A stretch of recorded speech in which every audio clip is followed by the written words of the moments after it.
அனைத்துலக உயிரோடை தமிழ் ILC தமிழ் உயிரோடை தமிழில் அன்பர்களே அரசியல் கள நிகழ்ச்சியில் கனடாவிலிருந்து ஆய்வாளர் நேரு குணரட்னம் அவர்கள் இணைகின்றார். வணக்கம் நேரு அவர்களே. வணக்கம்.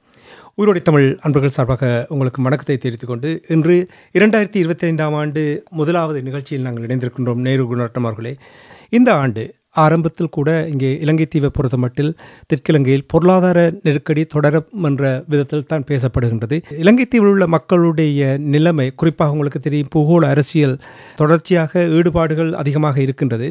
எவ்வாறு இந்த பொருளாதார நெருக்கடியிலிருந்து அனுர குமார திசாநாயக்க மீண்டு வருவதற்கான வாய்ப்புகள் இருக்கின்றதா? சரியான பாதையில் பயணிப்பதற்கான சந்தர்ப்பங்கள் ஏற்படுத்தி கொடுக்கப்படும் என்று நம்புகிறீர்களா? அதாவது இரண்டு விடயங்களில் பார்க்கலாம். ஒரு பொருளாதாரம் தான் ஒரு நாட்டினுடைய அடிநாதி. அதுதான் மக்களுடைய பிரதான கேள்விக்குறியாம இருக்கும்.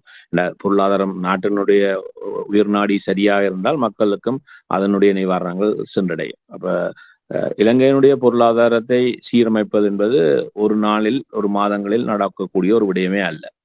அது பல ஆண்டுகளை எடுத்துக்கொள்ளக்கூடிய ஒரு விடயம். அது சரியான ஒரு அத்திவாரம் விடப்பட்டு அதற்கான முன்னெடுப்புகள் சரியான முறையில் முன்னெடுக்கப்பட்டால் அது பல ஆண்டுகளின் பின்னர் அதற்கான அறுவடைகளை முழுமையாக பார்க்கலாம். உடனடியாக கிடைக்கப் போவதில்லை. அடுத்து வரக்கூடிய சில ஆண்டுகளுக்கு இலங்கை மக்கள் அதை ஏற்றுக்கொண்டு பயணித்துதான் ஆக வேண்டியதுதான் ஒரு பொருளாதார மீட்சியினுடைய ஒரு பக்கமாக இருக்கும். ஆனால் அதை வெளிப்படையாக சொல்ல வேண்டியது ஒரு ஆட்சி கட்டில் இருக்கக்கூடிய கடமை. அதை அவர்கள் செய்கிறார்கள்னா இல்லை. நான் அதை சொன்னால் அதை ஏற்றுக்கொள்ளக்கூடிய நிலையை மக்கள் இருக்க மாட்டார்கள் என்று அவர்கள் பார்ப்பதுதான் அதனுடைய கூடிய பிரதான சவால். அப்ப மக்களும் என்ன எதிர்பார்க்கிறார்கள் சொன்னால், நாங்கள் ஒரு ஆட்சி மாற்றத்தை செய்திருக்கிறோம், சிக்கலானவர்களை அகற்றி விட்டோம், ஆகவே இப்பொழுது வந்தவரிடம் எங்களுக்கான நிவாரணங்கள் அல்லது நாங்கள் இதுவரை எதிர்கொண்ட சவாலிலிருந்து மீட்சியை இவர்கள் உடனடியாக தருவார்கள் என்பதுதான் ஒரு எந்த நாட்டில் இருக்கக்கூடிய மக்களுடைய உடனடி ஆட்சி சார்ந்த எதிர்பார்ப்பாக இருக்கும். அது ஆட்சி கட்டில் ஏறுவதற்கு இருக்கக்கூடிய பெரும் சவால். அந்த சவாலை இவர்கள் எதிர்கொள்ளத்தான் போகிறார்கள் இந்த ஆண்டில் பெருமளவில். ஏன்னு சொன்னால், கடந்த ஆண்டினுடைய 2 பகுதிகளும் தேர்தலே கடந்து விட்டது. இப்பொழுது அந்த அதுக்கான ஒரு தேர்தலவ காலமும் முடிவுக்கு வந்து விட்டது. இனிமேல் இப்பொழுதுதான் வந்தோம் என்று நீண்ட காலம் சொல்லிக் கொண்டிருக்க முடியாது. ஆகவே இனிமேல் மக்களிடம் அந்த எதிர்பார்ப்பு இந்த ஆண்டில் நிறையவே அதிகரிக்கும். அதிகரிக்க அதற்கான நிவாரணத்தை இவர்களால் வழங்க முடியுமா என்றது அது ஒன்று. இதன் நிவாரணத்தை, அதாவது பொருளாதார அபிவிருத்தி என்பதனுடைய இது நாட்டில் இருக்கக்கூடிய அடித்தளத்தில் தங்கியிருக்கிறது. அந்த அடித்தளத்தை செப்பனிடுவதற்கான பல பொறிமுறைகள் முன்னெடுக்கப்பட்ட வேண்டிய கட்டாயம் இருக்கிறது. அவைக்கான ஒரு தெளிவான திட்டமிடல் இருக்கிறதா? அது எந்த புள்ளியிலிருந்து ஆரம்பிக்க போறது, அதுக்கான ஒரு திட்டமிடல் முந்தியே இருந்ததுன்னா இல்லை. அவர்கள் இப்பொழுதுதான் அதுக்காக ஒன்றாக சொல்ல ட்ரையல் அண்ட் எரர் என்ற மாதிரி தான் பல விடயங்கள் நடக்க போகிறது. இது சில இடங்கள் வெற்றி பெறலாம், பல இடங்கள் தோல்வியும் போகலாம். அது எவ்வாறு நடக்க போகிறது என்பதை இந்த ஆண்டில் முதல் 6 மாதங்கள் இதில் முக்கியமானவை. எவ்வாறான மாற்றங்கள் இந்த பொருளாதார அடித்தளத்தை உருவாக்குவதில் முன்னெடுக்கப்பட போகிறது. ஆனால் இவற்றை எல்லாத்துக்கும் ஒரு பிரதான வகைவாகம் இருக்கிறது. இவற்றை எல்லாத்தையும் தீர்மானிக்கின்ற இன்னொரு இது இலங்கை தீவுக்கு வெளியே இருக்கிறது. உலக பொருளாதார ஒழுங்கில் இருக்கக்கூடிய ஸ்திரத்தன்மையும் பலகீனங்கள். ஸ்திரத்தன்மை சிறப்பாக இருந்தால் அது இலங்கைக்கும் ஒரு அனுகூலத்தை ஓரளவு பெற்றுக் கொடுக்கும். ஆனால் இலங்கையினுடைய பொருளாதாரத்தினுடைய ஸ்திரத்தன்மை பெரிதாக இல்லை என்று உலக பொருளாதாரத்தினுடைய ஸ்திரத்தன்மை பெரிதாக இல்லாமல் போனால் அது இலங்கையும் பெருமளவில் பாதிக்கும். அதுக்கான அறிகுறிகள் இந்த ஆண்டில் இருக்கிறதா என்றால் 2 சவாலான அறிகுறிகள் இருக்கிறது. ஒன்று, அமெரிக்காவினுடைய ஜனாதிபதி ஜனவரி 20ஆம் தேதி பதவியேற்றதன் பின்னர் இது அவருடைய இறுதி காலம். ட்ரம்பிடம் இருக்கக்கூடிய சவால் என்று சொன்னால், ஒவ்வொரு நாளும் தான் செய்தி பொருளாக இருக்க வேண்டும் என்று மட்டும் விரும்புவார். அவர் அதை கடந்து இந்த உலக பொருளாதாரத்தில தாக்கம் செலுத்துமா, அமெரிக்காவினுடைய பொருளாதாரத்தை பாதிக்குமா, உலக பொருளாதார ஒழுங்கில் சவாலை அது உருவாக்குமா, இதையும் பெரிதாக சிந்திக்கக்கூடிய ஒருவர் அல்ல. அவை இவர் உருவாக்கக்கூடிய இந்த பயம் உலகத்தில் அனைத்து மட்டங்களிலும் இருக்கிறது, என்னதான் நடக்கும் என்று. அவர் உருவாக்கக்கூடிய இந்த அதிர்வலைகள் பொருளாதார ஒழுங்கில் ஒரு ஆழமான சிறுத்தன்மையை இந்த ஆண்டு பேணுமா என்கின்ற கேள்வி பல மட்டங்களிலும் இருக்கிறது. அந்த அதிர்வலைகள் வெளிப்படுமாக இருந்தால் அது இலங்கையினுடைய பொருளாதாரத்தின் முயற்சியில் பெரும் பாதிப்பை உருவாக்கும். நீங்கள் கூறுவது போல் புறக்காரணிகள் இருக்கின்றது, அதில் தங்கி இருக்கின்றது உண்மை. ஆனால் இப்போ அனுரகுமார திசாநாயக்காவுடைய இந்த ஆட்சி புதிய ஆட்சியில் வந்திருக்கின்றது. எவ்வளவு காலம் இவருக்கு தேவைப்படும்? ஒரு சரியாக அந்த நாட்டை வழி நடத்துவதற்கு எவ்வளவு காலம் அவருக்கு தேவை? ஒரு நாங்கள் யதார்த்தமாக பார்த்தோம் என்றால் இலங்கைக்கு அவருடைய இந்த ஆட்சி காலமான 5 ஆண்டுகளுக்கு பின்னர் தான் நாங்கள் கணக்கு போடலாம் இதில் அவர்கள் ஏதாவது வெற்றி பெற்றார்களா இல்லையா. ஆனால் அதுக்கான காலத்தை மக்கள் வழங்குவார்களா என்று கேட்டீங்கன்னா நிச்சயம் இல்லை. இதுதான் அந்த சிக்கலான ஒரு பகுதி. என்ன சொன்னால் அதுக்கு மக்கள் தயாரிக்கப்பட்டு சரி நாங்கள் இந்த சுமைகளை தாவி செல்வோமா என்பது. என்றால் இந்த ஆண்டு உலகத்தில் இருக்கக்கூடிய அனைத்து நாடுகளிலும் ஒரு பேசுபொருள் இருக்கிறது. அது என்னன்னு சொன்னால் இந்த ஆண்டு நாங்கள் இப்ப ஏற்கனவே இந்த நாங்கள் எங்களோட வாங்குத்திறன் இருக்கக்கூடிய இந்த நாங்கள் அத்தியாவசிய பொருளுடைய விலையேற்றம் என்பது மேற்கத்திய நாடுகள் அனைத்திலும் ஒரு சிக்கலான ஒரு விடயமாக இருக்கிறது. இதனால் பல ஆட்சிகள் மாற்றப்படுகின்றன. அப்ப ஏனென்றால் நாங்கள் நேற்று வாங்கியலுமாகவே கனடாவை எடுத்துக்கொண்டால் கடந்த ஆண்டுடைய இறுதி பகுதியில் பேசுபொருள் என்றால் இந்த ஆண்டு கடந்த ஆண்டு பார்க்க விலையேற்றம் 5% அதிகமாக இருக்கும் அத்தியாவசிய பொருட்கள். அப்ப ஒரு 4 பேரை கொண்ட குடும்பத்துக்கு மேலதிகமாக இந்த ஆண்டு அத்தியாவசிய பொருளுக்கு மட்டும் $800 மேலதிகமாக தேவை என்று ஏற்கனவே சொல்லப்பட்டிருக்கு. அப்ப இப்ப நாங்களே அது என்ன சொன்னா இந்த கோவிட்டுக்கு பின்னர் இந்த சப்ளை செயின் சிக்கல் இன்று வரை தீர்க்கப்படவில்லை. அது தொடர்ந்தும் இந்த அத்தியாவசிய பொருளிலேயே இந்த விலையேற்றத்தை காட்டிக்கொண்டு இலங்கை தீவில் அது எவ்வாறான பாதிப்பை உருவாக்கும். அப்ப மக்களுக்கு தொடர்ந்தும் விலையேற்றம் அதிகமாக இருக்குமாக இருந்தால் அது எதிர்மறையான வினைத்திறனை தான் ஆட்சிக்கு கொண்டு வந்து சேர்க்கும். இது அவர்களுக்கு இருக்கக்கூடிய சிக்கல். இன்னொரு சிக்கலை நான் பார்க்கிறேன். இப்பொழுது அருகில் இந்த வட்டகை தென்னாசிய வட்டகை என்று எடுத்துக்கொண்டால் பிரதான நாடு இந்தியா. இந்தியாவினுடைய பொருளாதார இது சிறப்பாக இருந்தாலும் ஒரு சின்ன நிவாரணம் இலங்கைக்கு கிடைக்கும். ஆனால் இந்தியாவுடைய கடைசி 2 குவார்ட்டரையும் எடுத்து பார்க்கின்ற பொழுது இந்தியாவுடைய பொருளாதார வளர்ச்சி வீதத்தில் சிக்கல் இருக்கிறது. அது இலங்கைக்கும் அதனுடைய விளைவுகள் இலங்கையிலும் பிரதிபலிக்கும். அப்ப இப்ப இதை எல்லாத்தையும் சேர்த்து பார்க்கின்ற பொழுதுதான், அதாவது வட்டகை என்று பார்க்கின்ற பொழுது, ஆசியா என்று பார்க்கின்ற பொழுது, உலகம் என்று பார்க்கின்ற பொழுது எல்லா இடத்திலும் கன கேள்விகள் இந்த 2025 எழுந்து நிற்கிறது. இப்ப இலங்கை கண்டு ஒரு பொருளாதாரத்தை தனித்துவமாக யாரும் நடத்த முடியாது. ஒரு கேள்வி, அதாவது உங்களுக்கு தெரியும் நாங்கள் தாயத்தில் இருந்த காலங்களில் உப்பளம் இருந்தது, அங்கே உப்பு தயாரித்தார்கள். இலங்கை அரசாங்கம் 30,000 டன் உப்பை இறக்குமதி செய்வதற்கு டெண்டர் அறிவித்திருக்கிறார்கள். இந்த நிலைமைக்கு என்ன காரணம்? உப்பையே இறக்குமதி செய்ய வேண்டும் என்று சொன்னால் அந்த நாட்டினுடைய பொருளாதார நிலைமை என்னத்தை சுட்டி காட்டுகிறது? இப்ப நீங்க சொன்னீங்களே, இது அடிமட்ட பொருள்லயே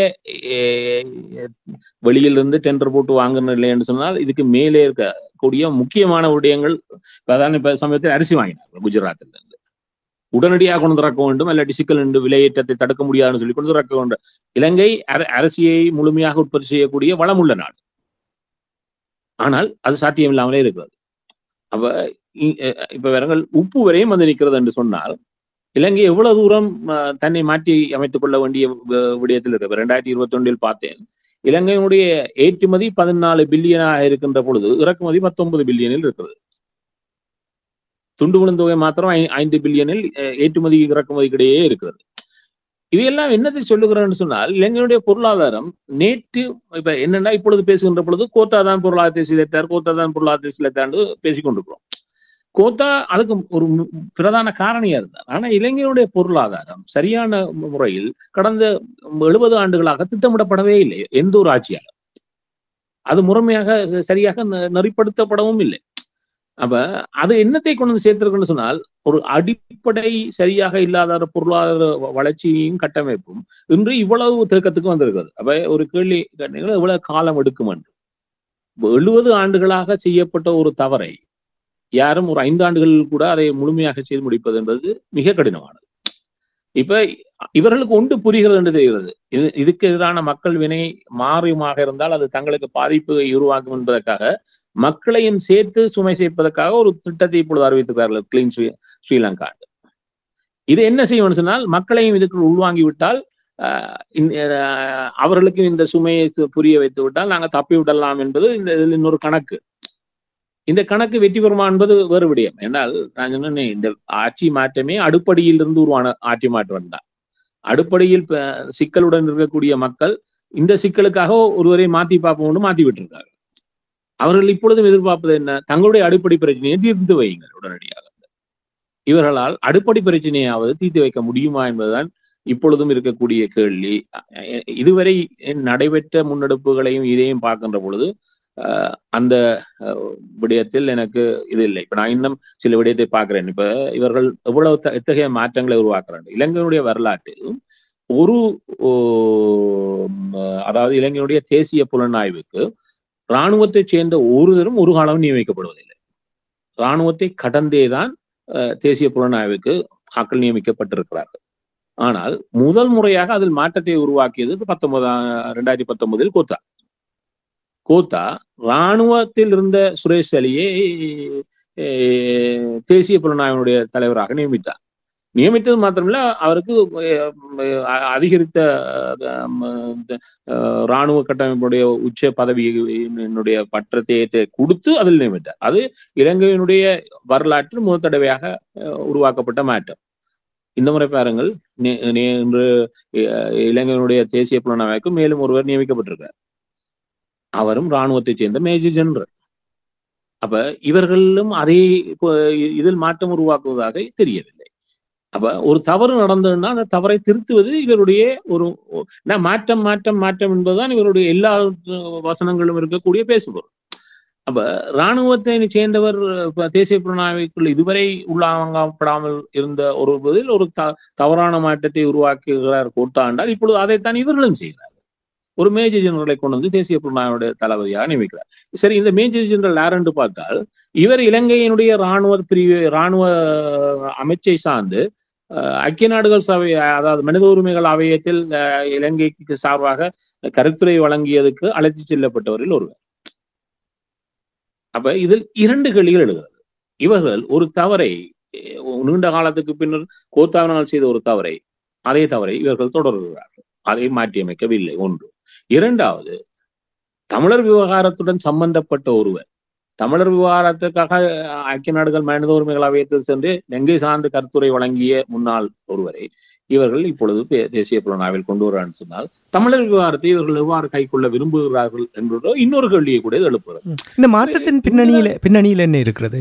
இல்ல, அவர் ராணுவ விடயத்தில் இப்ப இந்த தேர்தல் நடைபெற்று முடிந்து, அதாவது வாக்கள் எண்ணுகின்ற பொழுதே உடன் இவர்கள் என்ன முதல் 3 செய்ய வேண்டிய கட்டாயத்தில் இருப்பது 3 அகற்றியாக வேண்டிய கட்டாயத்தில் இருக்கிறார்கள். அதாவது பாதுகாப்பு செயலாளர் இருந்த கமால் குணரட்ன, புலனாய்வுத்துறை தலைவராக இருந்த சுரேஷ் செலே மற்றும் முப்படைகளுடைய தளபதி சுவேந்திர டி சில்வா.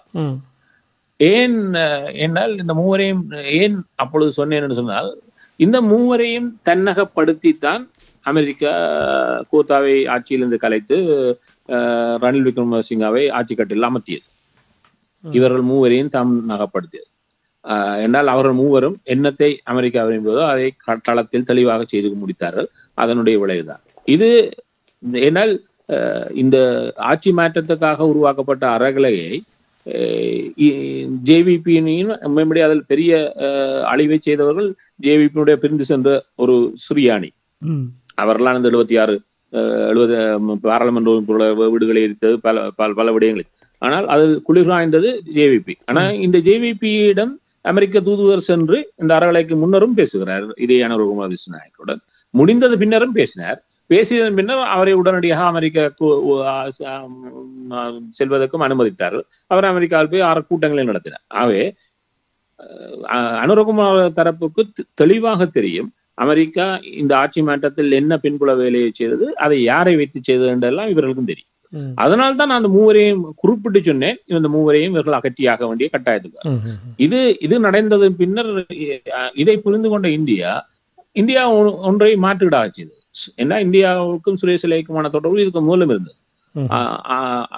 இரண்டாவது சுயேந்திர டி சில்வாவை முதல் தலைவராக தங்களுடைய கட்டுக்குள் கொண்டு வந்தார்கள். அவர் இந்தியாவுக்கு சென்றார். அவருக்கு விசேட விமானம் போட்டு ஒரு இதுக்கு அதிதியாக அவரும் மனைவியும் அனுப்பி வைக்கப்பட்டார்கள். அந்த படத்தை அவர்கள் வெளியிட்டார். இது வெளியிட்ட பின்னர் என்ன நடந்ததுன்னு சொன்னால், அதாவது இந்த மூவரும் இதே கட்டுக்குள் இருக்கிறார்கள் என்பது இவர்களும் பார்த்து கொண்டுதான் இருந்தார்கள். அதனாலதான் சொன்னேன்னு சொன்னால், இந்த மூவரையும் வைத்துக்கொண்டு இந்த நாடுகள் இவர்களுக்கு எதிராகவும் இயங்க முடியும். அதனால் கட்டாயம் இவர்கள் இந்த மூவரையும் அகற்றியே ஆக வேண்டிய கட்டாயத்துக்கு நான் சொன்னேன். இப்பொழுது என்ன செய்கிறாருன்னு சொன்னால், இவர்களுக்கு இராணுவத்தில் கீழ் மட்டத்தில் எந்த ஒரு பயமும் கிடையாது. ஏன்னு சொன்னால், இவர்கள் சார்ந்தவர்கள் இந்த இராணுவ மட்டத்தின் கீழ் மட்டத்தில் நிறையவே ஊடுருவி இருக்கிறார்கள். ஏனென்றால் அது எங்கே வெளிப்பட்டதுன்னு சொன்னால், நீங்கள் இந்த 2 தேர்தலில் தமால் மூல வாக்குகளில் அதை பார்க்கலாம். அந்த தமால் மக்கள் நிறைய பெரும் அளவில் இவர்களுக்கே விழுந்து 60% மேலே விழுந்து கொண்டது ஜனாதிபதி தேர்தல் கூட. அது பெரும்பான்மையானவர்கள் இராணுவத்தை சேர்ந்தவர்கள். ஆனால் இராணுவத்தில் இவர்களுக்கு இருக்கிற சிக்கல் மேல் மட்டத்தில் மட்டும்தான். மேல் மட்டத்தை சேர்ந்தவர்கள் இவர்கள் சார்ந்தவர்கள் அல்ல. இப்பொழுது என்ன செய்ய வேண்டும் சொன்னால், இவர்களை தங்களுக்கு அனுசரணையாக போடக்கூடியவர்களை எவ்வாறு இதுக்கு கொண்டு வருது. இப்பொழுது இதனுடைய செயலாளராக இருப்பவரும் விமானப்படையை சேர்ந்த ஓய்வு பெற்ற அதிகாரிகளை தான் இவர்கள் தங்களுடைய பாதுகாப்பு செயலாளராக வைத்திருக்கிறார். இப்பொழுது அதில் இருக்கக்கூடிய ஒரு சிலர் இவர்களுக்கு நெருக்கமானவர்களை வைத்துக்கொண்டு தங்களுக்கு சேர்ந்தவர்கள் தாங்கள் எப்பொழுதும் நம்பிக்கை கொண்டிருப்பவர்களாக அவர்களை அடையாளம் கண்டு அந்த இடங்களை இட்டு நிரப்பிக் கொண்டு வருகிறார்கள். அதில் தான் இப்பொழுது ஒரு இராணுவ மேஜர் ஜெனரலை இப்பொழுது தேசிய புலனாய்வுக்கு கூட கொண்டு வருகிறார்கள். இது இவர்களுக்கு தொடர்ந்து இருக்கக்கூடிய சவால் என்றால், இந்த இராணுவ தரப்பில் இருக்கக்கூடிய மேல் மட்டத்தை முழுமையான கட்டுக்கள் தாங்கள் கொண்டு வர வேண்டும். அது தெளிவாக இருக்கிறார். அவர்கள் அதை இப்பொழுது கட்டம் கட்டமாக செய்து வருவதை நீங்கள் பார்க்கலாம். இன்னொன்று இருக்கிறது, இவர்களுக்கு இன்னொரு சவால் இருக்குன்னு சொன்னால், இந்த அரச கட்டமைப்புல இருக்கக்கூடிய பெரும்பான்மையர் தொழிற்சங்கங்களை பெருமளவில் தங்கள் கட்டுக்குள் வைத்திருக்கிறார்கள். ஆனால் இந்த அரசு திணைக்களங்கள் இருக்கக்கூடிய அதாவது இந்த அரசியல் ரீதியாக நியமிக்கப்பட்டவர்களை கடந்து ஏனையவர்கள் இவர்களுக்கு வேலை செய்தவர்கள் அல்ல. ஒவ்வொரு ஆட்சிகளுக்கு நீண்ட காலமாக வேலை செய்தவர்களான் இப்பொழுது உச்ச நிலையில் இருக்கிறார். இவர்கள் அவர்களை விலத்தி விட்டார்கள் சொன்னால் அது பெரிய பாதிப்பை இவர்களுக்கு உருவாக்கும். ஆனால் அவர்களை முழுமையாக இவர்கள் பக்கம் வென்றெடுப்பது என்பதும் சாத்தியமல்ல. இந்த மாற்றங்களை சொல்லிக் கொள்வதான இது ஒரு தலைமுறைகள் சார்ந்த முழுமையான மாற்றம். உடனடியாக இப்பொழுது பாருங்கள், பாராளுமன்றத்தில் 3 தவிர இவருடைய 186 பேரும் புதியவர்கள்.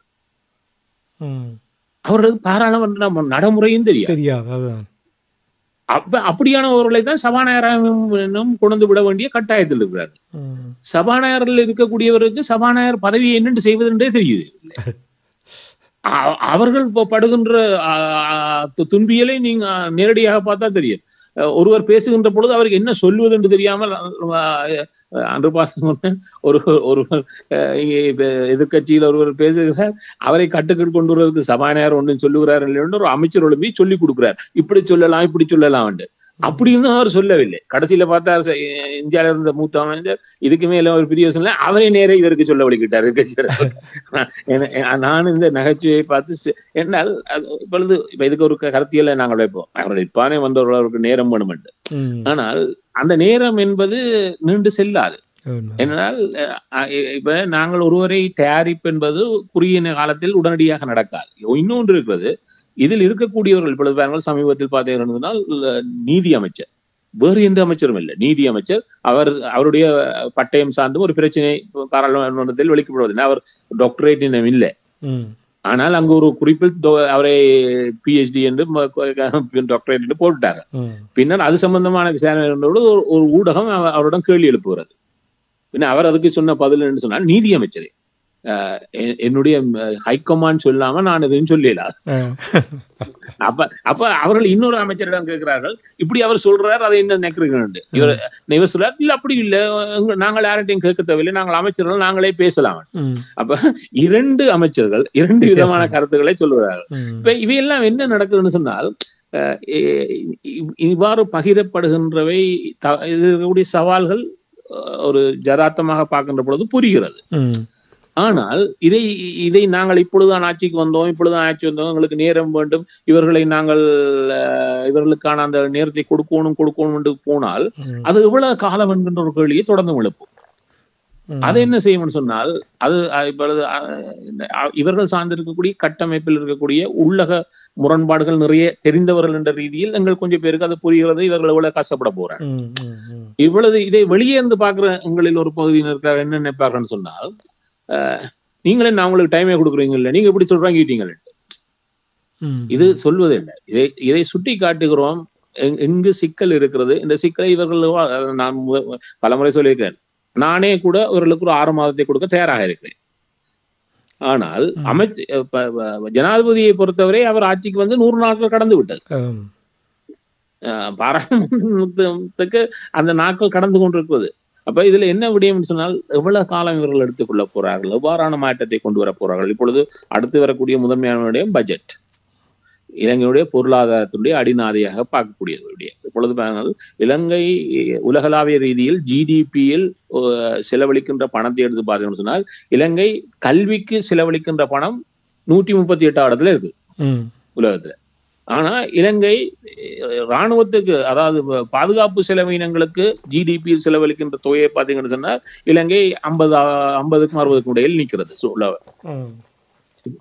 அப்ப இலங்கை போன்ற நாட்டில் அச்சுறுத்தலான வெளிநாட்டு அச்சுறுத்தலான பெருசு பாதுகாப்பு ஒரு நாட்டினுடைய வளர்ச்சியில், அதாவது தொழில்துறை திறமை கொண்டவருடைய வகையாக முக்கியமானது. அவர்களை கட்டி எழுப்பினால் இன்றைய உலக பொருளாதாரத்துக்கு ஏற்ற மாதிரி ஈடு கொடுத்து அந்த நாடு தன்னை வளர்த்துக் கொள்ள முடியும். அதுக்கு இலங்கை தயார் நிலையில் இருக்கிறது என்றால் இலங்கை மிகவும் பின்தங்கி இருக்கிறது என்பதைத்தான் இவையெல்லாம் சொல்லி காட்டுகிறது. அப்ப ஒரு கேள்வி இருக்குது, இப்ப இவர்கள் எவ்வாறான ஒரு கல்வி முறைமையில் மாற்றத்தை இந்த பட்ஜெட்டில் காட்டப் போறாங்க. ஒன்று. இரண்டாவது விடயம் இருப்பது இலங்கைக்கு முக்கியமான விடயம் சுகாதார சவால். அப்ப சுகாதாரத்துறைக்கு இப்ப சுகாதாரத்தை சரியான கட்டுக்குள் வைக்கவில்லை என்றால் ஒரு நாடு அதுக்கு பெருந்தொகை பணத்தை செலவழிக்க வேண்டிய கட்டாயத்தில் தள்ளப்படும். அது நாட்டு இலங்கையில இருக்கக்கூடிய 2 சவாலை சொல்லுது. உலக பெரும்பான்மையான நான் முன்னரும் சொல்லி, நீரிழிவு நோய், அதாவது டயபெட்டிக், இலங்கையினுடைய ஆசிய வைத்திய சங்கம் ஒன்றை சொன்னது, இலங்கையினுடைய நீரிழிவு நோய் இலங்கையில் 40 வயதுக்கு மேற்பட்டவர்களில் 4 ஒருவருக்கு இருக்கிறது. அதாவது 25% பேர் நீரிழிவு நோய் தாக்கத்தில் இருக்கிறார்கள், டயபெட்டிக்கா. அதையும் சொல்லிவிட்டு சொன்னது, கொழும்பு மாவட்டமாக பார்க்கின்ற பொழுது கொழும்பு மாவட்டத்தில், யாழ் மாவட்டத்தில் 3 ஒருவருக்கு இருக்கிறது. இது இப்போதைக்கு இல்லை, இவர்களுக்கு என்னால் ஒரு 10 வருஷம் 15 வருஷம் ஆனோன்னா we call it chronic diabetic. அவர்களுக்கான அதாவது எதிர்வினை தாக்கங்கள் நிறைய உடலில் வெளிப்படும். அப்ப நிறைய செலவினங்களை அது கூட்டும். இப்பொழுது சமீபத்தில் அவர்கள் இன்னொன்றை சொன்னார்கள், இலங்கையில் இருப்பவர்களுடைய இருதய பாதிப்பு, அதாவது ஹார்ட் டிசீஸ் உள்ளவருடைய சராசரி வயது எல்லை வளர்ந்து விட்ட நாடுகள் 50க்கு மேலே இருக்கும். இலங்கையில் அது இப்பொழுது 17 வயசு வரையும் குறைந்திருக்கிறது. அப்ப இது இவ்வளவு ஒரு நாட்டினுடைய இதயத்துடைய, அதாவது மக்கள் சார்ந்து இருக்கக்கூடிய ஒரு சுகாதாரம் சார்ந்து இவ்வளவு சிக்கலை வளர்த்து கொண்டிருக்கிறது. இப்ப நாங்க பொருளாதாரத்தை சரியாக பிக்ஸ் பண்ணினா இலங்கை சரியாக வந்துடும் என்ற ஒரு சின்ன ஒரு வட்டத்துக்குள்ள நிக்கிறோம். நான் அப்படி பார்க்கவில்லை. இலங்கையினுடைய நிறைய வட்டங்கள் சீர் செய்யப்பட வேண்டியிருக்கிறது. அதில் முக்கியமான ஒன்று தமிழ் மக்களுடைய அரசியல் தீர்வு. அந்த அரசியல் தீர்வு, தமிழ் மக்களுடைய அரசியல் தீர்வு முடிவுக்கு வந்தால் பொருளாதாரத்தை நிமித்த முடியும் என்று நீங்கள் நம்புகிறீர்களா? அது இப்ப இது மட்டும்தான் இலங்கை தீர்வு எதிர்கொள்கின்ற சவால்னு சொல்ல மாட்டேன். இது ஒரு முக்கியமான ஒரு விடயம். ஏனால் ஒரு நாட்டில் உள்ளக ரீதியாக இருக்கக்கூடிய முரண்கள் தீர்க்கப்பட்டால் அது ஒரு நாட்டினுடைய வளர்ச்சிக்கு பெரும் அளவில் உதவி செய்யும். இன்னொன்று இருக்கிறது, அரசியல், அதாவது இந்த ஒரு பரவலாக்கம் என்பது, அதாவது ஒரு மத்தியில் குவிக்கப்பட்ட அதிகார மையம் ஒரு நாட்டினுடைய வளர்ச்சிக்கு ஒரு நாள் உதவாது. எவ்வளவு தூரம் நாடுகள் வளர்ப்ப, இந்தியாவில் கூட இப்பொழுது மன்மோகன் சிங் சமீபத்தில் இருந்து போனார். மன்மோகன் சிங் ஏன் என்றும் பேசப்படுகிறார் என்று சொன்னால், இந்தியாவுடைய பொருளாதாரம் பெற்றுமாக வளர்கின்ற அடித்தளத்தை இட்டு வளர்த்தவர் மன்மோகன் சிங். மன்மோகன் சிங் இந்தியாவுல இருந்து அதை செய்யல. மன்மோகன் சிங் ஆக்ஸ்போர்ட்ல வந்து படிச்சார். அதுல இருந்து உருவான பொருளாதார இதுல உலக பொருளாதார மையங்களில் வேலை செய்தார். பின்னர் தான் அவரை 90ல் கொண்டு இந்தியாவுடைய மத்திய வங்கியுடைய ஆளுநராக போட்டு விட்டு பின்னர் கொண்டு வந்து சேர்த்தார். அவர் ஏன் அவர் இந்தியாவை வளர்ச்சி போக்கில் பொருளாதாரத்தில் என்றார் சொன்னால், மாநிலங்கள் அவ்வாறான இதில் முன்னிலை வகிப்பதற்கான கதவை அவர் திறந்து விட்டார். திறந்து விட்டு எல்லா அதிகாரங்களும் மாநிலங்களை போகின்ற பொழுது இன்றைக்கு தமிழ்நாட்டை நோக்கி பெருமளவு முதலீடு செல்வதற்கு காரணம் அங்கு ஒரு தொழில்துறைக்காக பயிற்றப்பட்டவர்கள் எங்கன்னு சொன்னா தமிழ்நாட்டுல இந்தியாவிலேயே எல்லா மாநிலத்திலும் கூட இருக்கிறார். அவ்வளவு கல்லூரிகள் இப்ப இந்தியாவில் இருக்கக்கூடிய பெரும் கல்லூரிகள் பல்கலைக்கழகங்களில் முதன்மையானவற்றில் பல இருப்பது தமிழ்நாட்டில் மட்டும்தான். அது எவ்வாறு வளர்க்கப்பட்டது? அந்த இதை திறந்து விட்டபடியா இப்பொழுது இருப்பவர்கள் என்ன செய்வார்கள்? மீண்டும் அதை கொண்டே மத்தியில குவிக்க பார்க்கிறார்கள். மீண்டும் அது இந்தியாவுடைய வளர்ச்சி போக்கில் சிக்கலை உருவாக்கி கொண்டிருக்கிறார். கடந்த 5 ஆண்டுகளாக இந்தியாவுடைய பொருளாதாரம் 3 ட்ரில்லியனுக்கு 4 ட்ரில்லியனுக்குள்ள தான் ஜிடிபி சுத்தி கொண்டே நிக்குது. அந்த 4 பிரேக் பண்ணி வெளியில போகுது இல்லை. அப்ப நான் இந்த வருடம் போகலாம்னு பார்த்தேன், அது கடந்த 2 குவார்ட்டரும் அது விழுந்து போச்சு.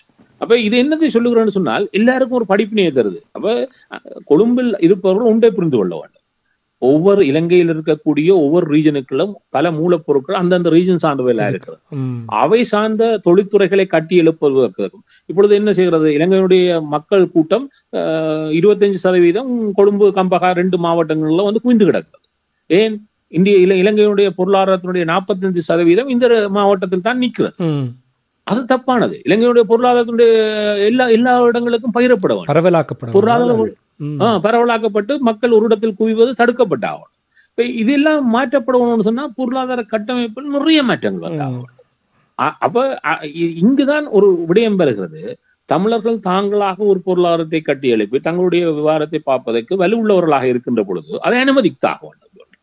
அப்ப இதுல வந்து நான் இதை கொடுப்பேன், இதை கொடுக்க மாட்டேன் என்று எல்லாம் தடையல் போட்டால் அது ஒரு திறந்த பொருளாதார கட்டமைப்பு வளர்வதற்கான அடித்தளத்தை ஒரு நாளும் விடாது. அப்ப இவர்கள் இதை புரிந்து கொண்டால் மட்டும்தான் அதில் முக்கியமானது இந்த தீர்வு சம்பந்தப்பட்ட விடயம். இப்ப கனடாவில் இந்த பரவலாக்கம் உள்ளூராட்சி சபைகள் வரையும் இருக்கிறது. உள்ளூராட்சி சபைக்கு என்ன இருக்கிறது என்று இருக்கிறது, மாநிலத்துக்கு என்ன இருக்கிறது என்று இருக்கிறது, மத்திக்கு என்ன இருக்கிறது என்று இருக்கிறது. மத்தி உள்ளூராட்சி சபையில் தலையிடாது. இங்க உள்ளூராட்சி சபைகளுக்கே போலீஸ் அதிகாரம் இருக்கிறது. உள்ளூராட்சி சபைகளுக்கு தான் கல்வி அதிகாரம் இருக்கிறது. உள்ளூராட்சி சபைகள் கல்வி சபைகளை நடத்துகிறார். அப்ப இப்பொழுது உலகத்திலேயே படித்தவர்கள் அதிகம் கனடாவில் இருக்கிறது என்பது இந்த ஆண்டு வெளியிடப்பட்ட அனைத்து தகவல்களும் சொல்லப்படுது. 63% கல்வி கேட்டவர்கள் கனடாவினுடைய மொத்த சனத்தொகையில் படித்தவர், அதாவது வயது வந்தவர்களில் இருக்கிறார். அதுக்கு காரணம் என்ன சொன்னால் அவ்வளவு கல்லூரிகள் இதுகள் இருப்பதால் அவர்கள் சென்று படித்து வருவதற்கான வாய்ப்பு இருக்கு. இலங்கையில் அரச பல்கலைக்கழகங்களை கடந்து படிப்பதற்கான பொறுமுறைகள் பெரிதாக இல்லை. ஆகவே இந்த சீர்திருத்தங்கள் என்பதுக்கு முக்கியமானது அதிகார பகிர்வு. அதிகார பரவலாக்கம் இல்லை, பகிர்வு. அந்த பகிர்வை இவர்கள் செய்வதாக இருந்தால் அது தமிழ் மக்கள் சார்ந்த. அதை செய்யவில்லை, அதுக்கான சிந்தனை இவரிடம் வளரவில்லை என்று சொன்னால் மீண்டும் அதாவது பழைய சிந்தனைவாதிகளுடைய சிந்தனைகளுக்கு சின்ன சின்ன வடிவங்கள் மட்டும்தான் இவர்கள் கொடுப்பார்கள் என்றால் இவர்களும் அதே சிக்கலுக்கு தான் இருக்க போகிறார்கள் என்பதுதான் நாங்கள் தொலைநோக்குடன் பார்க்கக்கூடிய ஒரு சிறப்பான ஒரு பார்வை என்றால், சமீபத்தில் நான் ஒரு நீதியரசர் வடக்கு கிழக்குக்கு பயணத்தை மேற்கொண்ட இந்தியாவின் பகுதியில் இருக்கின்ற ஒரு நீதியரசர் வடக்கு கிழக்குக்கு சென்ற பொழுது அவர் நீங்கள் கூறிய விடயத்தில் முக்கியமான விடயத்தை சுட்டி காட்டியிருந்தார். வடக்கு கிழக்கை தாங்களால் பார்க்கும் பொழுது, முதல் தடவையாக வரும் பொழுது வடக்கு கிழக்கை பார்க்கும் பொழுது, தெற்கு மேற்கை பார்க்கும் பொழுது நீங்கள் கூறியது போல் 45% அபிவிருத்தி பொருளாதார நிலையம் அங்கே தான் இருக்கின்றது. வடக்கு கிழக்கில் எந்த ஒரு பொருளாதார அபிவிருத்தியும் இல்லை. அதனால் தான் இந்த நிலைமை இருக்கின்றதை எனக்கு சுட்டி காட்டியிருந்தார். அது மட்டும் இல்லாமல் தமிழர் தாயகத்தில் இந்த லக்ஸரி கார்கள் கூட 1-2 தான் பார்க்கக்கூடியதாக இருந்தது. அவர்கள் தங்களோடு ஒப்பிட்டு பார்த்திருப்பார்கள். இருந்தாலும் கூட தமிழர்களை பொறுத்த மட்டில் நல்ல வளத்தோடு இருக்கிறார்கள், மண்ணிலும் சரி புலத்திலும் சரி.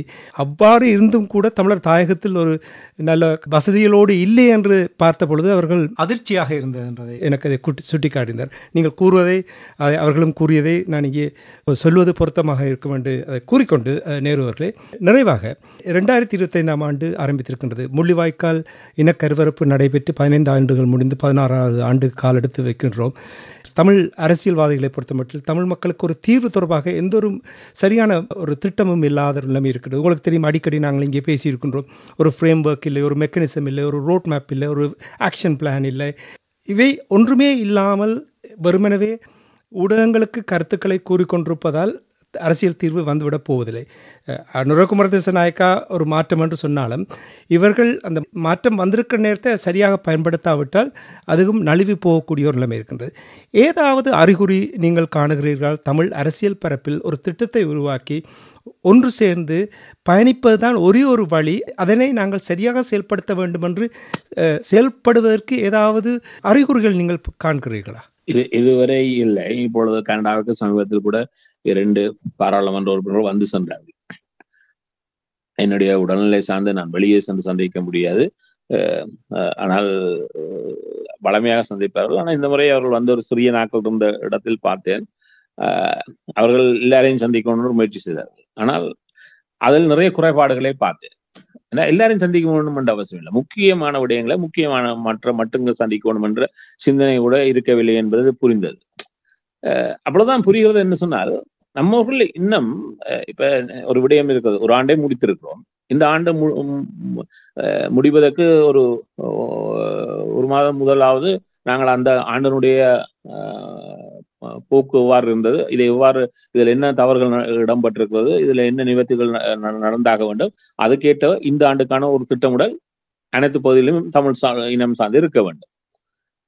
அது இப்ப நாங்கள் கொழும்பில் இருப்பவர்களை பற்றி பேசினோம். அவர்கள்ட்ட இருக்குதா, இது என்ன செய்யறார்கள், எப்படி பார்க்க போறாங்க எல்லாம் பேசினோம். அதே முக்கிய கேள்வி எங்களுக்கும் இருக்குது. எங்களிடம் இப்ப கனடாவுக்கு வந்தவர்களை எல்லாரும் தனித்தனியாக குழுவாக சந்தித்தார்கள். எனக்கு ஒன்று புரியவில்லை. நீங்க தனித்தனியாக குழுக்காக சந்திக்கணும், நீங்க அனைவரும் ஒன்றாக இருந்து பேசலாம் தானே. அப்போ இப்பவும் எங்களால் ஒன்றாக இருந்து இதாக பேச முடியாது. இவர் வந்தா அவர் வர மாட்டார், அவர் வந்தா இவர் வர மாட்டார். அப்ப ஏன் இவர்களை சந்திக்கணும்?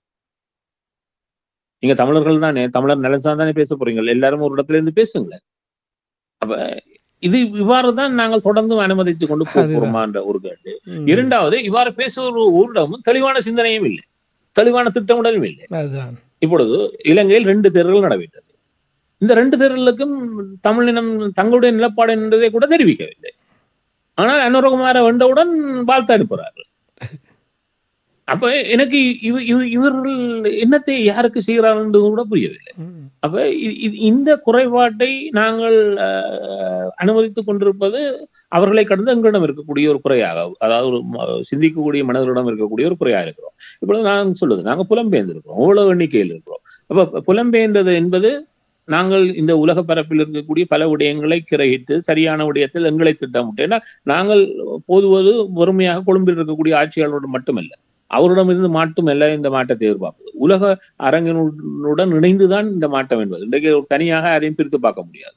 எல்லாம் ஒரு சின்ன கூட்டுக்கள்லாம் எல்லாரும் இருக்கிறோம். அந்த கூட்டை எவ்வாறு வெற்றிகரமாக நகர்த்துவது என்பது எங்களுடைய எல்லாருடைய சிந்தனையிலும் திட்டமிடல் இருக்க வேண்டும். நான் சிறிதாக சொல்வது, இப்ப எங்களிடம் ஒரு கேள்வியை கேட்டால், நான் ஒரு முறை என்னுடைய நோய் சார்ந்து 10 ஆண்டுகளுக்கு முதல் சீனாவில் இருக்கிறேன். சீனாவில் என்ன அவருடைய ஒரு ஸ்டெம் செல் என்று சொல்வார்கள், அது அடுத்து வரக்கூடிய விஞ்ஞானத்தினுடைய உச்சம். அது அமெரிக்காவிலும் சீனாவிலும் மட்டும்தான் இதுவரை அதனுடைய வளர்ச்சி போகிறது. நான் இருந்த பொழுது பார்த்தேன், அவர்களுடைய பாராளுமன்றத்தில் ஒன்றை பேசிக் கொண்டிருக்கிறார்கள். அது என்னன்னு சொன்னால், ஒரு விவாதம் நடைபெற்றுக் கொண்டிருக்கிறது. அந்த விவாதம் என்னவென்று சொன்னால், அடுத்து வரக்கூடிய 5 ஆண்டுகளுக்கான, ஒரு ஆண்டு அல்ல 5 ஆண்டுகளுக்கான தங்களுடைய முழுமையான முன்னெடுப்பு, அதாவது அரச முன்னெடுப்புகளுக்கான திட்டமிடலுடைய அந்த வரைவு கொடுக்கப்பட்டு அதை நிறைவேற்றுவதற்காக பேசிக் கொண்டிருக்காங்க. நானும் யோசித்தேன், 2015 இருந்து 20 வரைக்கும் இல்லை, அவர்கள் பேசியது 20 இருந்து 25. அப்ப நான் யோசிச்சோன்னா, 20 இருந்து 25 பேசுறாங்கன்னா 15 20 என்னண்டு, அது 5 வருஷத்துக்கு முதல்ல அவர்கள் அதை நிறைவேற்றி விட்டார்கள். இதைத்தான் சொல்வது திட்டமிடல். இப்பொழுது எங்களிடம் கேட்கிறேன், கொழும்புக்கும் இதே கேள்வி, எங்களுக்கும் ஒரே கேள்வி. இந்த ஆண்டுக்கான திட்டமிடல் சம்பந்தமாக ஏதாவது எங்களிடம் இருக்கிறதா? அப்ப இந்த ஆண்டுக்கான எந்த திட்டமிடல், தமிழர்களுடைய சார்ந்த அரசியல் முன்னெடுப்புகள் சார்ந்த திட்டமிடல், கல்வி சார்ந்த அவருடைய கல்வி பொறுமுறை சார்ந்த திட்டமிடல், தமிழுடைய சுகாதாரம் சார்ந்த திட்டமிடல், அவருடைய பொருளாதார வளர்ச்சி சார்ந்த திட்டமிடல், வேலை வாய்ப்பு சார்ந்த திட்டமிடல், ஏதாவது ஒன்றுக்கு எங்களிடம் அது சிந்தனையாவது இருக்கிறதா? அது சரி பேசினோமா? அதுக்கான ஒரு சின்ன ஒரு வேற இது இப்ப ஒரு திட்டமிடல் எங்கு உருவாருண்டா, சும்மா நச்சா போல நான் 4 கருத்து சொல்லுவது திட்டமிடலே அல்ல. ஒரு திட்டமிடல் சொன்னால் 4 கூறுகள் அமைக்கப்பட வேண்டும். அது சார்ந்த தரவுகள் சேகரிக்கப்பட்டாகணும், டேட்டா கலெக்ஷன் நடந்தாகணும், அந்த முழுமையாக இருக்க வேண்டும். அந்த டேட்டா கலெக்ஷன் அடிப்படையில் அது ஆய்வுக்கு உட்படுத்தப்பட வேண்டும். அதுக்கு ஆய்வுக்கு செய்யக்கூடிய சிறந்த வல்லுநர்கள் அவர்கள் வெளிநாட்டில் இருந்தாலும் புலத்தில் இருந்தாலும் அவர்கள் இணைக்கப்பட்டு ஆக வேண்டும். அவர்கள் இதை வைத்துக்கொண்டு அவர்கள் நடத்துகின்ற ஆய்வின் அடிப்படையில் இதற்கான தீர்வுகளை அவர்கள் கண்டறிய வேண்டும். அந்த தீர்வுகள் கண்டறியப்பட்டதன் பின்னர் இந்த தீர்வுகளில் எவைற்றே இப்ப எல்லா தீர்வுகளையும் ஒரே நேரம் முன்னெடுக்க முடியாது. அவர்கள் ஒரு 20 பரிந்துரைகளை வைக்கிறார்கள் சொன்னால் அதுல ப்ரையோரிட்டியா என்ன இருக்குதோ அந்த ப்ரையோரிட்டியிலே எதை முக்கியமாக தொடங்கின சிறப்புண்டு வைக்கிறோமோ அதுக்கு அந்த நடைமுறைப்படுத்துவதற்கான செயல் வடிவத்துக்கான திட்டமிடல் நடந்தாக வேண்டும். இவ்வளவும் தயாராக எப்ப இருந்திருக்கணும், இப்போ இருந்தா தான் இந்த வருஷம் 1ஆம் தேதியிலிருந்து அது அமுலுக்கு கொண்டு வரலாம். நாங்கள் இப்பொழுது எங்கே இருக்கிறோம், எங்களுடைய இப்ப நாங்கள் இதை விட்டுட்டு வாயால வடை சுடுற வேலை நிறைய செய்யறோம். அப்ப இந்த வாயால வடை சுடுறதை நாங்களும் கைதட்டி கொண்டிருக்கிறோம். அப்படின்னு சொன்னால் நாங்க புலம்பெயர்ந்து முட்டாளாகத்தான் வாழ வந்த நாங்களா இந்த நாட்டுக்கு? அல்லாது இந்த நாடுகள்ல இருக்கக்கூடிய தேசிய தலைமை சொல்வது போல இந்த வெளிநாட்டுக்கு போனவன்கிட்ட வர்றவன்கிட்ட எல்லாம் கேட்கிறேன்னு என்னத்தை கொண்டு வந்தீங்க? அவர் சொன்னார், அது அந்த நாங்க என்னத்தை எதிர்பார்த்து கேட்கிறோம்னா, நீங்க போன நாட்டுல என்னென்ன புதிய விடயங்களை எங்களுடைய நாட்டுக்கு எங்களுடைய மக்களுக்கு ஒத்தாசையாக அனுசரணையாக உதவியாக இருக்கக்கூடிய விடயங்களை கற்று வந்தீர்கள், அதை எங்களுக்கு கற்றுத்தாருங்கள். ஏன்னா சாக்லேட் கொண்டு வந்தோம், ஷர்ட் கண்டுபிடிச்சு தான் ஒவ்வொரு நாட்டுக்காரனும் வரான். எந்த நாட்டுல ஷர்ட் தான் பேஸ், எந்த நாட்டுல சாக்லேட் தான். அதனால இதையெல்லாம் நான் கொழும்புல இவங்க கொண்டு இருக்கும் போது அங்க தங்கட நாட்டுல வாங்கலாம் பார்க்க குறைய விலையில வாங்கிடுவேன். அது எங்கட நாட்டுக்கு வேண்டாம். அப்ப இப்பொழுதும் ஒரே கேள்விதான் இருப்பது, நாங்கள் இந்த வந்திருக்கக்கூடிய நாடுகள்ல நாங்கள் கற்றுக்கொண்ட விடயங்கள், எங்களுக்கு புரிந்த விடயங்கள், தெரிந்த விடயங்களை எவ்வாறு எங்கள் மக்கள் சார்ந்த நலனுக்கு நாங்கள் ஒரு இணைப்பாக செய்ய போறோம். இதுகளை செய்து இதுக்கான திட்டமிடலை செய்து நாங்கள் வளர்ச்சி போக்கை கொழும்பை கடந்து காட்டினோம் என்றால் அதுதான் சிறப்பு. அதுக்கு இந்த ஆண்டில் என்ன செய்ய போறோம், அது செய்வதற்கு இதில் வல்லவர்கள் ஒவ்வொருவரும் என்ன முயற்சி செய்ய போறோம். இதை விட்டுட்டு இந்த வாயால வடை சுடுறாங்கள ஒரு பக்கம் ஒதுக்கிட்டு நாங்கள் எங்களுடைய இனம் சார்ந்து சிந்திப்போமாக இருந்தால் அது இந்த ஆண்டினுடைய நிச்சயமான மாற்றமாக இருக்கு. சுருக்கமாக புத்திஜீவிகள் வெளிவந்து பங்காளர்களாக மாற வேண்டிய ஒரு நேரம் இந்த 2025 என்று நீங்கள் நம்புகிறீர்களா? இந்த ஆண்டும் வரவில்லை என்று சொன்னால் இதுக்கு பிறகு இப்ப நாங்கள் கல்வி கற்கிறோம், சிறப்பு, வாழ்த்துக்கள். ஆனால் அந்த கல்வி எங்களுடைய மக்களுக்கும் உதவ வேண்டும். அதுக்கு என்ன செய்ய போறோம்? ஒரு சின்ன விடயத்தை சொல்லுகிறேன். நான் 2023 சென்ற பொழுது இன்னொருடன் கொண்டு சென்று விட்டு விட்டார். அவர் ஒரு சின்ன 4 முழமும் கட்டிக்கொண்டு மேலே ஒன்றும் இல்லாமல் ஒரு துண்டை போட்டுட்டு ஓலையால் கட்டப்பட்ட ஒரு குடிசைக்கில் சுத்தவர புத்தகங்கள் கொண்ட ஒரு ஷெல்ஃப் வைத்துக்கொண்டு நடுவுல ஒரு சாமான கதறில இருந்து படிச்சு கொண்டார். அவர் பல்கலைக்கழகம் 70 ஆரம்பத்தில் முதுமானி பட்ட முறையும் சிறப்பாக படித்து மாணவர் சங்கத்திலிருந்து அறியப்பட்ட ஒருவர். என்னுடன் வந்தவர் ஒருவர், அவரும் இதே இதுல கேம்பிரிட்ஜ்ல படிச்சவர். அவர் இவரை அங்க அடையாளம் கண்டுட்டார், வெள்ளக்காரர் கனடா. நான் சொன்னேன், அவர் பார்த்து விட்டு இவர் அங்க அடையாளம் கண்டுட்டு கேட்டார். என்னால் அவர் உலக வங்கி பல உச்சமான நான் மன்மோகன் சிங் இருந்தார், அது மாதிரி இவரும் உலகத்துல பெரும் இடங்களில் பெரும் ஆதிக்கம் செலுத்தியவர். அவர் இவரை பார்த்துட்டு அடையாளம் கண்டுட்டு கேட்டார், you are in the hill before, now you are down to the valley. அவர் சிரித்து கொண்டு சொன்னார், நோ, ஐ வாஸ் இன் த வேலி all this years, now only I ஆம் இன் த ஹில் என்றார்.